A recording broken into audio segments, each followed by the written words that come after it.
So for discussing the features of my project, I have included a video and I'll comment it over it to analyze and discuss the features of my project. So this is how the homepage looks like. There's a top navbar and the image slider just below it that slides images every 3 seconds or so, and all the products are shown in grid system and the web pages are quite responsive. As you can see, when I decrease the size of screen in a full size, 4 products are shown in a row. In tablet size, 3 products are shown, and as I go even further below, in mobile screens only 1 product is shown. And also the layout of the navbar changes as I decrease the screen size, and all of these pages are designed using a Bootstrap framework, so they are quite responsive. And the search is quite smart. Like if I type something like cup, we can see a product named Cuphead, and that product shows up as a search result because cup and Cuphead matches up, and this is done using JavaScript regex pattern matching. If I type something like dark, so all the products that have a dark as a substring in the title shows up. So there are 2 products having dark as its substring as title. So this is how the product view page looks like. When I try to buy a product, I'm taken to the login page because I'm not logged in yet, and to order something you have to be logged in.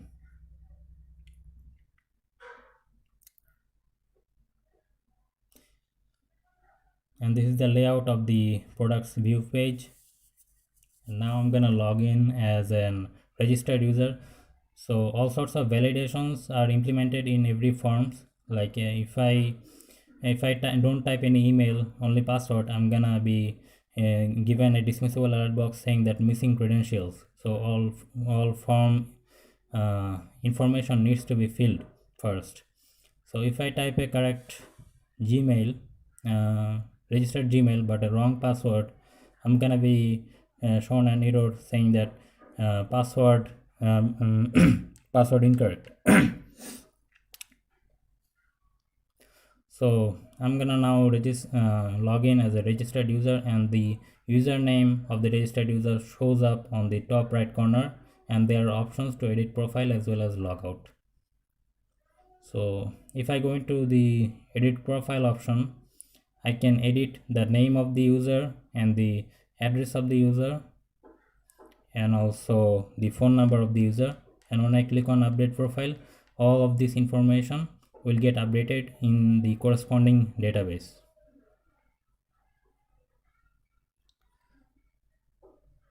So let's quickly order some products.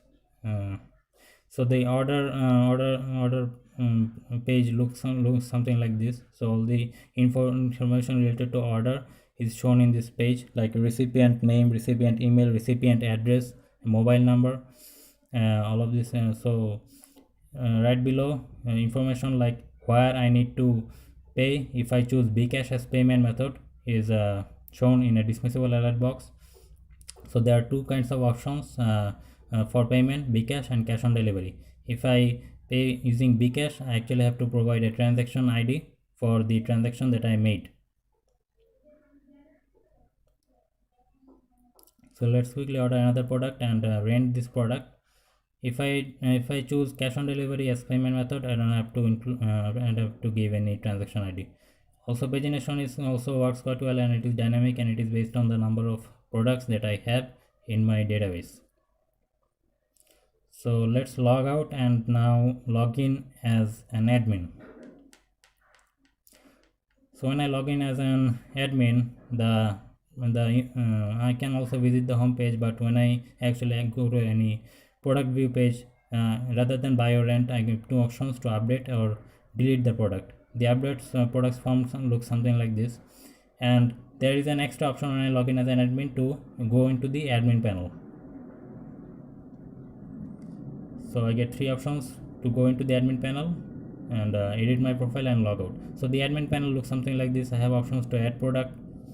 So this is the add product from here I can add new products in my database. So view products takes me to the home page from where I can update or delete the products that I have. And if I go to view orders page, all the orders shows up that the customers actually ordered, and the order types are different, two types of orders, buying or renting. So the first option I can see is I can send emails to any corresponding customer, the customer that ordered something. So I can send email to that customer, and if I click on send email, that so I'm gonna be shown a successful disable alert box showing that email has been sent. So let's quickly check that email has been sent properly or not. So a predefined email will be sent giving all the information related to the order that the customer provided.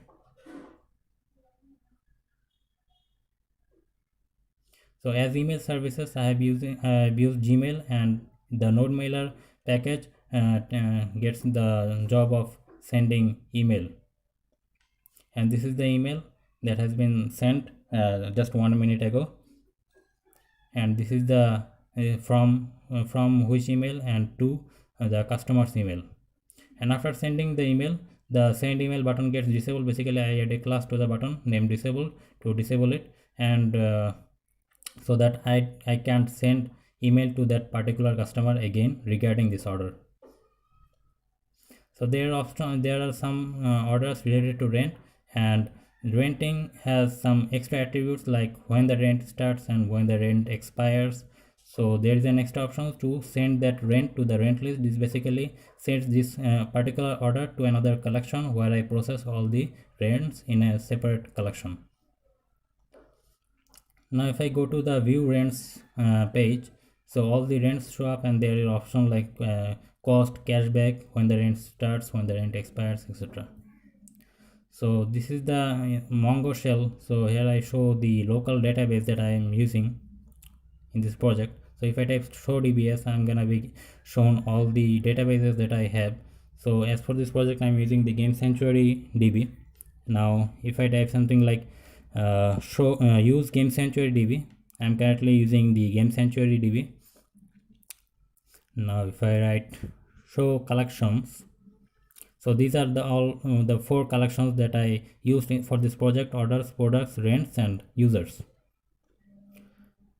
And if I to access to see how data I have in every collection, I can write something db.users.find.pretty to show the information in JSON format.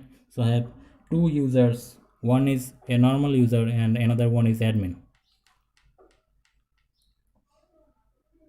So these are all the admin functionalities. Now I'm gonna quickly show how I made the project go live. So I basically used Heroku's service, the service from Heroku. So all my project files are deployed in the Heroku, all the server-side codes, and I had to use a cloud-based database, and for a cloud database I used the MongoDB Atlas Cloud. So this is my cloud database, as you can see, a Game Sanctuary, and these are all the 4 collections.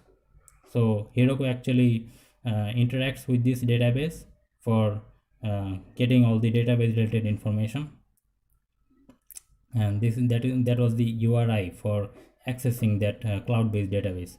And this is the URI that was provided by Heroku for accessing the live project. So here I access the project that I deployed on the live server.